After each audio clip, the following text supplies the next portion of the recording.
बेरोजगारी दूर करने की जवाबदेही अगर सरकार की है तो जिम्मेदारी हमारी भी है।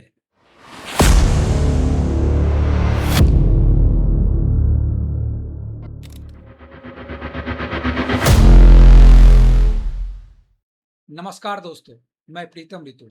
हम नौकरियां सरकार से मांगेंगे, ये हमारा हक है, अधिकार है। लेकिन नौकरियां पैदा करना हमारा भी तो कर्तव्य है। ये बात कुछ और है कि हर युवा नौकरियां पैदा करने की क्षमता नहीं रखते। उसका कारण है आर्थिक पिछड़ापन। लेकिन इसके लिए सरकार भी बहुत सारी सहायताएं देती है। केंद्र की सरकारें, राज्य की सरकारें बहुत सारी योजनाएं चला रखी है, जिसका लाभ उठाकर हमारे देश के युवा स्वरोजगार का धंधा कर रहे हैं।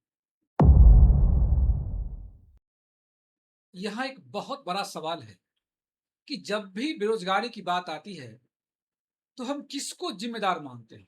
सरकार को, सरकार की नीतियों को, या खुद को? दोस्तों, आज का जमाना बदल रहा है बहुत तेजी से। एआई आ रही है, डिजिटल क्रांति हो रही है, उद्योगों की जरूरतें बदल रही हैं, लेकिन हम क्या कर रहे हैं? वही पुरानी डिग्रियां लेकर बाजार में निकल पड़ते हैं। बीए पास, एमए पास, और उससे हमें नौकरियां नहीं मिलती है। तो क्या ये बेरोजगारी बाहर से आई, या हमने खुद को अपडेट करने से मना कर रखा है? हमारे देश के पेरेंट्स में एक बड़ी समस्या है कि पढ़ो और सरकारी नौकरी पाओ। ये टैग लाइन बच्चों के दिमाग में बचपन से ही फिट कर दी जाती है। उसको ऐसा लगता है कि हम पढ़ रहे हैं, अगर हमने नौकरी नहीं पाई तो हमारा पूरा का पूरा पढ़ाई बेकार चला जाए। यानी पेरेंट्स यहाँ के अपने बच्चों को किसी भी तरह का उद्योग लगाने का, व्यवसाय करने का, यानी कोई भी बिजनेस करने के लिए सिखाता ही नहीं है। ना ही उनको मानसिक तौर पर तैयार किया जाता है। इसलिए बच्चे जब पढ़ लिख करके तैयार हो जाते हैं नौकरी के लिए, अगर उसे नौकरी नहीं मिलती है तो उसका जीवन उसे अंधकारमय लगता है। तीसरा कारण है काम को हे दृष्टि से देखना। यहाँ के युवाओं में एक चलन सा बन गया है। मान लीजिए कि हम बीए कर लिए, एमए कर लिए, तो हमको उस अनुसार से ही नौकरी होनी चाहिए। छोटी नौकरियां बीए करके, एमए करके नहीं करना चाहते। क्यों? ये जो हे दृष्टि से नौकरियों को देखा जाता है, यही कारण है कि वे युवा बाद में जब उसे अच्छी नौकरी नहीं मिल पाती है, तो बाद में वही युवा चाहता है मुझे कोई भी नौकरी मिल जाए, छोटी से छोटी नौकरी मिल जाए, लेकिन बाद में उसका हाथ से वो भी अवसर निकल जाता है। नेटवर्किंग और अवसरों की अनदेखी, यह कारण भी बेरोजगारी का बड़ा कारण है। लोग केवल पढ़ाई करते रहते हैं, यह नहीं देखते कि सरकार ने क्या क्या योजनाएं लाई है।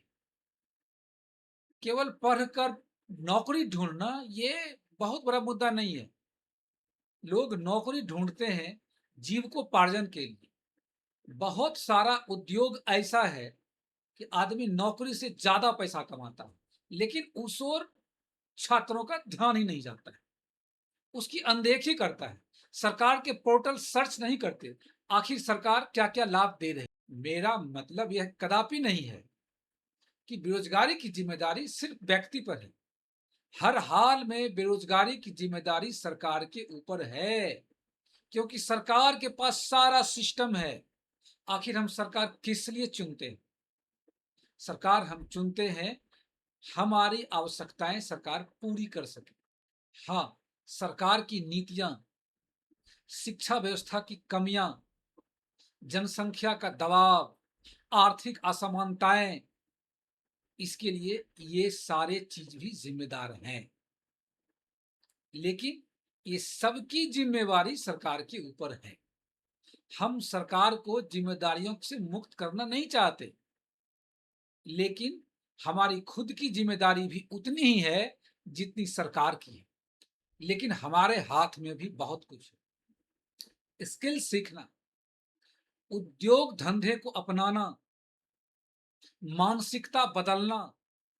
अगर हम अपनी मानसिकताएं बदलते हैं कि केवल हमें सरकारी नौकरी की जरूरत नहीं है, हम अपना उद्योग धंधे चला सकते हैं, पैसे कमा सकते हैं, बड़े बिजनेसमैन बन सकते हैं, अपनी जरूरतें पूरी कर सकते हैं, तो मैं नौकरी की लाइन में लगूंगा ही नहीं। अगर मैं नौकरी की लाइन में लगा नहीं तो मैं बेरोजगार नहीं। इससे सरकार का भी दबाव घटेगा। दोस्तों, बेरोजगारी एक जटिल समस्या है, लेकिन इसकी शुरुआत खुद से होती है। नमस्कार।